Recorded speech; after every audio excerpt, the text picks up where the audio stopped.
నిండు పున్నమి లాంటి రాష్ట్రాన్ని అమావాస్య చీకట్లు కమ్ముకున్నాయి. ఆడపిల్లలు అర్ధరాత్రి స్వేచ్ఛగా బయటకు తిరిగే ఈ దేశంలో ఒక్క ఆంధ్రప్రదేశ్ మాత్రం ఎటుపోతోంది. ఓట్ల కోసం గ్యారంటీలతో ప్రజల్ని బురుడి కొట్టించి అధికారంలోకి వచ్చిన ఈ కూటమి పాలనలో పసిబిడ్డలు సైతం జంకుతున్నారు. పొద్దుకు 10 సార్లు పొంగనాలు కొట్టే పోసెట్టి పుంగనూరు ఘటనపై ఏమంటావు చెప్పు. అన్నయ్య అన్నావంటే ఎదురవనా అంటూ ప్రచారాల సమయంలో సినిమా డైలాగులు కొట్టి అధికారంలోకి వచ్చిన ఇప్పటి నాయకులు జరుగుతున్న అఘాయిత్యాలపై, అత్యాచారాలపై నోరు మెదపరేం సామి. రామరాజ్యాన్ని రావణ కాష్టంగా మార్చినటువంటి ఈ కూటమి పాలనలో ఆడపిల్లలకి రక్షణ లేకపోవడం అనేది సిగ్గుచేటు. మాకు మా ఆడపిల్లల మాన ప్రాణాలే ముఖ్యం. బాబుగారు, మీ సొంత జిల్లాలో ఇంత జరిగితే, ఇంత ఘోరం జరిగితే, ఇంత అఘాయిత్యం జరిగితే మీకేం అనిపించట్లేదా అండి? బాబొస్తే అదొస్తుంది, బాబొస్తే ఇదొస్తుంది, ఇవన్నీ దేవుడెరుగు. ప్రాణాలు పోతున్నాయి సార్ మీరు వచ్చాక. వైసీపీ పార్టీ నుంచి అధికార ప్రతినిధిగా కొత్తగా అధికార ప్రతినిధిగా అవతారం ఎత్తిన చామలక్కయ్య పాపం నిన్న చాలా గట్టిగా ప్రభుత్వాన్ని ప్రశ్నిస్తుందండి. ఎందుకంటే పుంగనూరులో ఒక చిన్న పాప, 7 ఏళ్ల పాప, మైనారిటీ బాలిక అక్కడ అదృశ్యం అయింది. దానికి సంబంధించి పోలీస్ కంప్లైంట్ ఇస్తే వెంటనే పోలీసులు కూడా కంప్లైంట్ తీసుకుని హుటాహుటిని ఇన్వెస్టిగేట్ చేశారు. కానీ దురదృష్టవశాత్తు ఆ పాప శవమై తేలింది.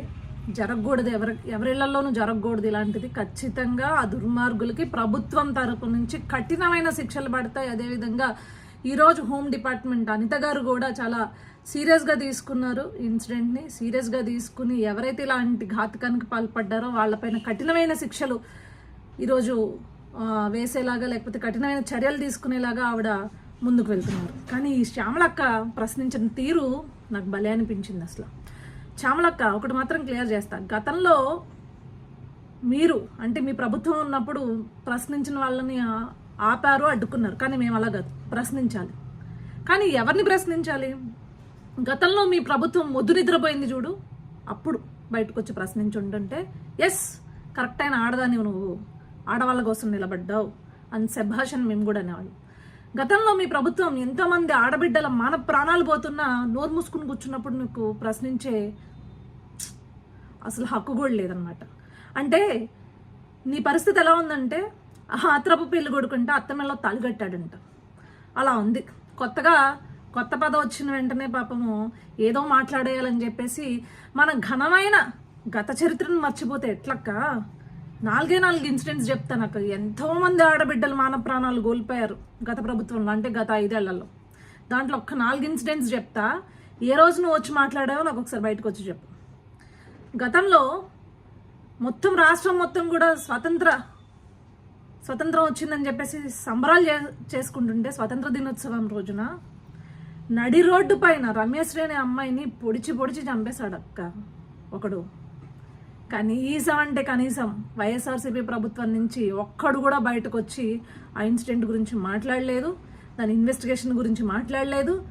ఎవడైతే చేశాడో, నేరం చేశాడో ఆ నిందితుడికి కఠినమైన శిక్షలు వేస్తామని కూడా కనీసం చెప్పలేదు. ఆఖరికి ప్రతిపక్ష నాయకులు వెళ్ళి పరామర్శించడానికి వెళ్దాము అనుకుంటే ఆపిన ప్రభుత్వం అక్క మీది. ఆ రోజు ఎందుకు బయటకు వచ్చి ఒక ట్వీట్ కూడా ఇలా, అప్పుడు ఆ ఆడబిడ్డది మానం కాదా, ఆడబిడ్డది ప్రాణం కాదా, యాడిపోయావు అప్పుడు.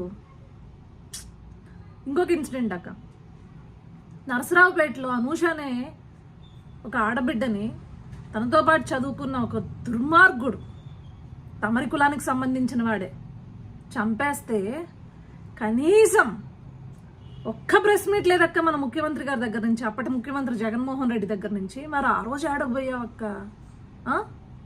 ఆ రోజు మొద్దు నిద్రపోతుంది కదక్క ప్రభుత్వం, అప్పుడు ఎందుకు రాలేదక్క బయటకు ప్రశ్నించడానికి? అదేవిధంగా అనంతపురంలో స్నేహలత అనే అమ్మాయి ఉద్యోగం చేసుకోవడం కోసం వెళ్ళి తిరిగి వెనక్కి వస్తుంటే ఆమెని కాల్చి నడి రోడ్డు మీద వదిలేస్తే సగం కాలిపోయిన శవాన్ని పట్టుకుని తల్లి తల్లడిల్లిపోతే తమరి ప్రభుత్వంలో పనిచేసిన మహిళా కమిషన్ వెళ్ళి అక్కడ సన్మానాలు చేయించుకుందక్క. ఏమైపోయిందక్క అప్పుడు? ఆడబిడ్డల యొక్క మాన ప్రాణాల గురించి నీ దిగులు, లేకపోతే నీ ప్రశ్నలు ఏమైపోయింది? సమాధానం లేదా? ఇంకొకటి, నడి రోడ్డు పైన వైజాగ్లో ఒక ఆడబిడ్డ గొంతు కోసేస్తే కనీసం అంటే కనీసం తమరి ప్రభుత్వంలో ఉన్న మహిళా మంత్రులు ఏ రోజు బయటకు వచ్చి మాట్లాడలేదు రాష్ట్రంలో ఇలా పరిస్థితి ఉంది, ఇలాంటివి చేస్తే కఠినమైన శిక్షలు పడతాయని చెప్పేసి ఏ రోజు కూడా కనీసం అంటే రెస్పాండ్ కూడా అవ్వలేదు కదా అక్క. మరి ఆ రోజు ఆడికి పోయావు అక్క? ఇలాంటి ఇన్సిడెంట్స్ గత 5 ఏళ్లలో కొన్ని వేల ఇన్సిడెంట్స్ ఉన్నాయి, వేల మంది ఆడబిడ్డల మాన ప్రాణాలు పోయాయి. దానికి సమాధానం చెప్పండి అంటే కనీసం మళ్ళీ చెప్తున్నా, బయటకు వచ్చి దాని గురించి చెప్పిన నాదుడే లేడు కదా ప్రభుత్వం నుంచి. మరి ఆ రోజు ఎందుకు ప్రశ్నించలేదు, ఈ రోజు ఎందుకు ప్రశ్నిస్తున్నావు? ప్రశ్నించాలి. ఎవరిని ప్రశ్నించాలి? ముద్దునిద్రపోతున్న ప్రభుత్వాలని ప్రశ్నించు, అదేవిధంగా అలసత్వం వహిస్తున్న అధికారులను ప్రశ్నించు, పనిచేసే వాళ్ళని కాదు. పనిచేసే వాళ్ళని ప్రశ్నిస్తే రాజకీయం చేసినట్లు ఉంటుందన్నమాట. ఇప్పుడు నీకు రాజకీయం కావాల్సి వస్తే రాజకీయంగా నీ బ్రతుకేంటనేది మేము ముందు నీకు చూపిస్తామన్నమాట.